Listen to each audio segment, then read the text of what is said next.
Hey everyone, welcome back. If your TD account is logged on the mobile app and this is usually this usually happens after multiple failed login attempts. Wait at least 30 minutes before trying to log in again. Use the forgot password option to reset your login credentials. On the login screen, click on the forgot password option, then enter your username or access card and then do all the verification steps that are prompted.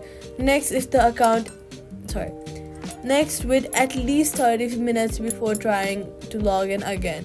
If the account remains locked, sign in through your TD online banking on your computer if possible.